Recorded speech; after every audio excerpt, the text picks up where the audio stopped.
Mi nombre es Carlos Duarte, y si hay algo que la vida me ha enseñado es que la peor traición nunca viene de un enemigo. Viene de quien alguna vez llamaste familia. Aún me estaba recuperando de la cirugía cuando mi nuera empezó a cuidarme como si fuera mi propia hija. Me llamaba mi suegro querido, acomodaba mi almohada, me preparaba la comida, y yo, débil, lo permití. Yo creía, yo confiaba, pero basta un detalle, una frase, un gesto, un papel olvidado, para darte cuenta de que alguien puede estar sonriendo mientras prepara tu caída moral. Y ese día, cuando encontré aquel pedazo de papel doblado, sentí que el alma se me detuvo por un segundo, porque ahí no había solo tinta, había una verdad entera escondida. ¿Quieres saber lo que hice? Ahí es donde la historia comienza de verdad. Antes de continuar, suscríbete al canal y activa las notificaciones para que no te pierdas ninguna historia real como esta. Todavía tenía los puntos de la cirugía cuando mi nuera empezó a andar por mi casa como si fuera dueña de todo. Decía que era para ayudarme, que yo necesitaba a alguien firme, alguien que me tratara como a un padre. Yo, débil, lo permití. La manera amable en que me hablaba parecía sincera, y mi hijo insistía en que debía confiar. Fue entonces cuando noté la primera cosa extraña. Ella empezó a guardar mis documentos en lugares que solo ella sabía. Al principio pensé que era cuidado. ¿Sabes cuando la esposa de tu hijo quiere organizarle la vida a todo mundo? Parecía eso, pero poco a poco empezó a agarrar mis cuentas, revisar mis estados de cuenta, anotar contraseñas como quien anota una receta. Cuando le pregunté por qué, me dio una sonrisa tan dulce que me engañó al instante. Dijo que era para evitarme estrés. Pero el mayor estrés vino después, cuando vi mi firma en papeles que no recordaba haber firmado. Es extraño darse cuenta de la traición no en un grito, sino en los detalles. Veía a mi nuera susurrando con mi hijo sobre mi fragilidad, como si yo estuviera perdiendo la razón. Era sutil, una frase aquí, otra allá, esa intención silenciosa de hacerme quedar mal dentro de mi propia casa. Escuchaba desde lejos, tu papá está confundido, necesita ayuda. ¿Confundido? ¿Yo? La única confusión ahí era la intención de ella. Un día necesité un documento antiguo. Se lo pedí, ya que ella había organizado todo. Se puso nerviosa, tartamudeó, buscó de más, y cuando por fin lo trajo, noté que el sobre estaba abierto de un modo distinto. Ahí se me revolvió el estómago. ¿Conoces esa sensación de que alguien metió mano donde no debía? Exacto. Si existe una prueba oculta que delata a alguien, casi siempre aparece en un gesto así, casi imperceptible, pero devastador. Y mientras más observaba, más me daba cuenta de que ella estaba preparando el terreno perfecto para hacerme caer. Una caída moral silenciosa, planeada entre bastidores, mientras me llamaba mi suegro querido. Yo intentaba ignorar, pero cada detalle parecía gritar. Algo estaba mal, muy mal, y no imaginaba que eso era apenas la puerta de entrada a algo mucho mayor, algo que solo entendería cuando la verdad explotara en el siguiente paso de esta historia. Fue en ese periodo cuando mi nuera empezó a difundir en la familia la historia de que yo estaba olvidándolo todo. Primero, le comentó a mi hija que yo había tomado el medicamento equivocado, una mentira descarada. Luego, le susurró al oído de mi hijo que yo estaba diferente, que tal vez la cirugía me había afectado la cabeza. Yo escuchaba todo desde lejos, fingiendo que no oía. Era como ver a alguien construir mi caída moral con sus propias manos. De pronto, cualquier descuido mío se convertía en argumento para ella. Si dejaba un vaso fuera de lugar, era porque yo estaba desorientado.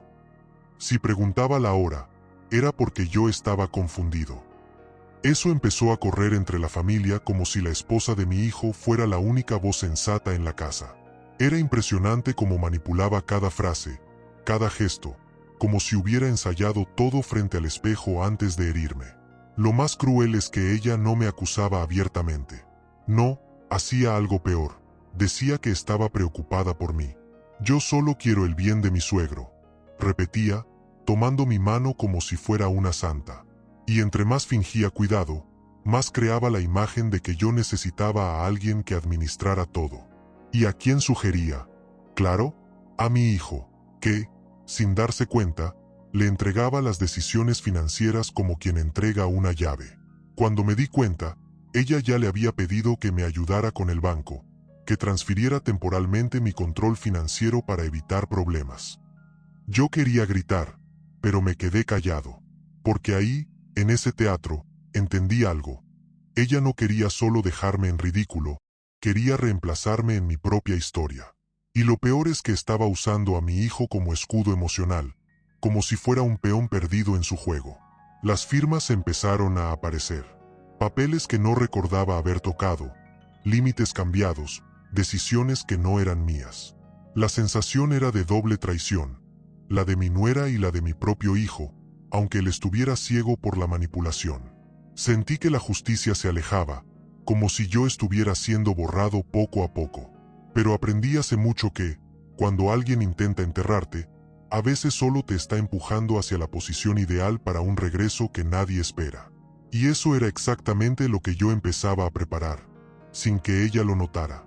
Cuando entendí hasta dónde estaba dispuesta a llegar mi nuera, supe que no podía actuar con rabia. La justicia no se hace con impulsos, se hace en silencio, con estrategia. Así que empecé a observar todo con frialdad. Cada gesto de ella, cada mentira dicha con esa voz suave de nuera perfecta. Mi papel era sencillo, fingir fragilidad mientras recuperaba mis fuerzas por dentro. Mi padre siempre decía, lo que destruye a una persona no es el golpe, sino confiar en el golpe. Anotaba todo, registraba horarios, frases, incluso expresiones del rostro. Empecé a grabar conversaciones, guardar recibos, pedir informes médicos. Las pruebas ocultas son como pequeñas luces encendidas en un cuarto oscuro. Cuando las juntas, ves la habitación completa. Mientras la esposa de mi hijo se mostraba como el ángel de la casa, yo coleccionaba cada error suyo. Irónicamente, entre más intentaba empujarme al papel de incapaz, más claro tenía yo el tipo de persona que ella realmente era. Esta calma estratégica confundió a mi nuera. Ella creía que su traición psicológica estaba funcionando, que yo estaba aceptando esa narrativa de incapacidad. Fue en ese juego de apariencias cuando el destino me entregó la pieza que faltaba. Un papelito olvidado en mi propio cuarto. Un billete escrito a mano, hablando de una cita a escondidas. Ese billete no era solo una prueba, era una confesión involuntaria. Un error que derrumbaba toda su máscara. Leí y releí ese papel como 10 veces. Ahí estaba claro que mi nuera no solo me manipulaba, sino que también engañaba a mi hijo. Ese secreto familiar que ella quería controlar ahora tenía un nuevo dueño. Yo. Y con él llegó la certeza del camino que tenía que seguir. Ya no se trataba de mí.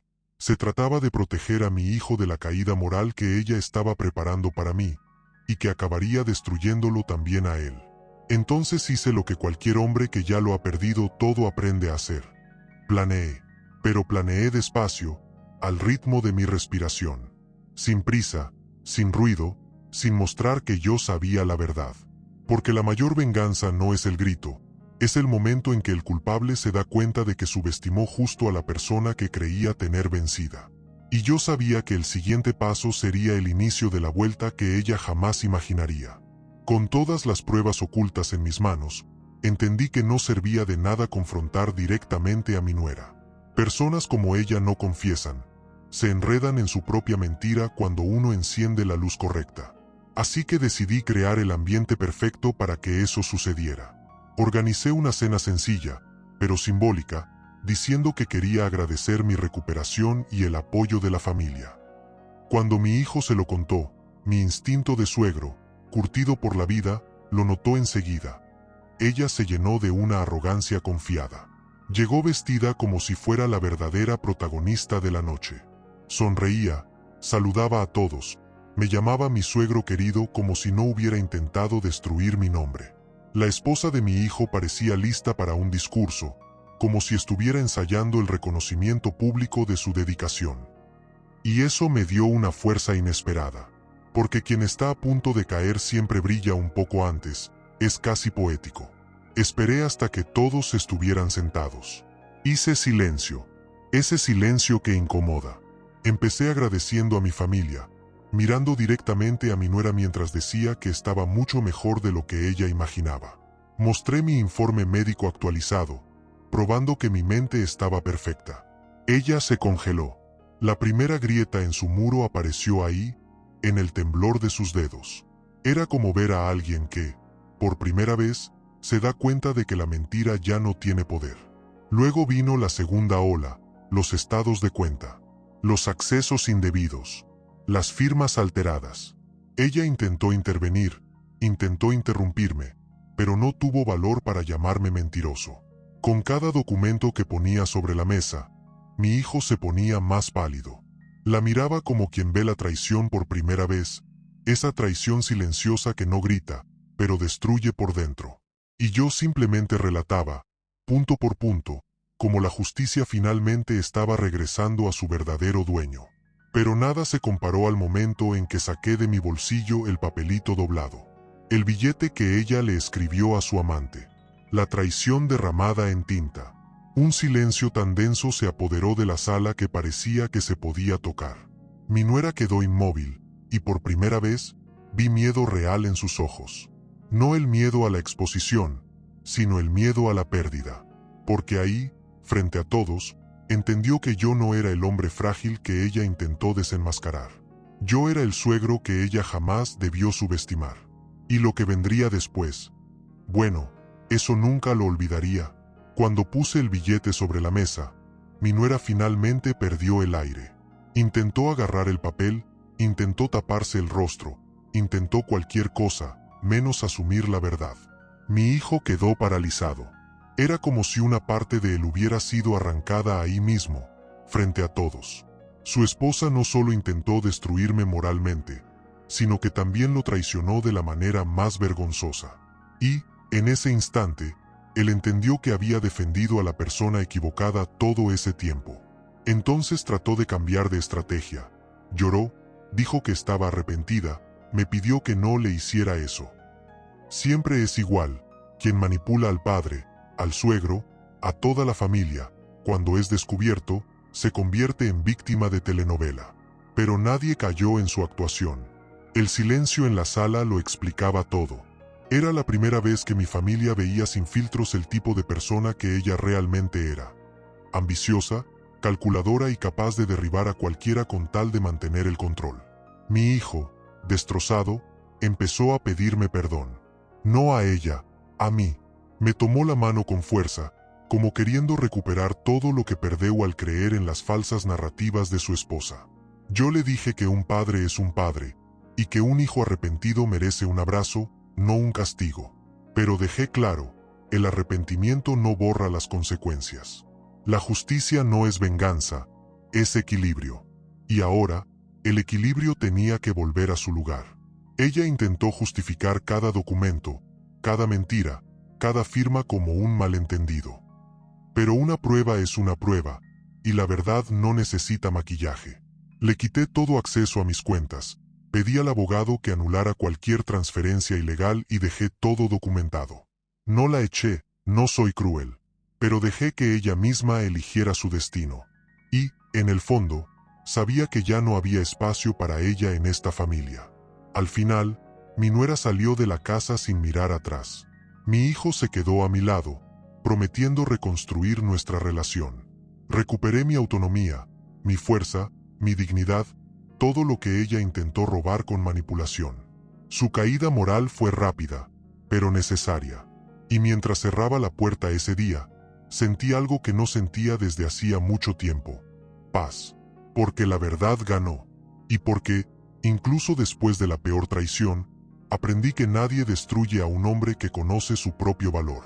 Sabes, después de todo lo que viví, aprendí que la mayor justicia no es la que viene de los tribunales, sino la que nace cuando uno decide no aceptar que lo sigan pisando.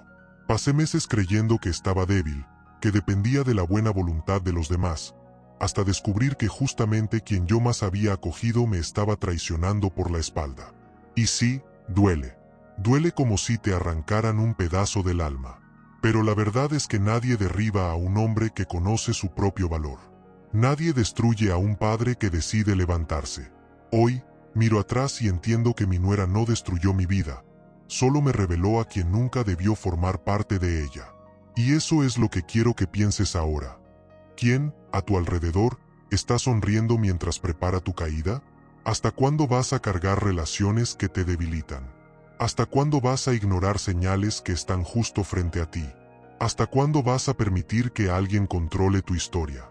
La vida cambia cuando decides ver. Y cambia ainda más cuando decides actuar. Si esta historia te hizo reflexionar, si tocó alguna herida que intentas esconder, entonces te invito a quedarte aquí conmigo. Suscríbete al canal, activa las notificaciones y ven a escuchar historias reales que pueden cambiar la forma en que ves tu propia vida.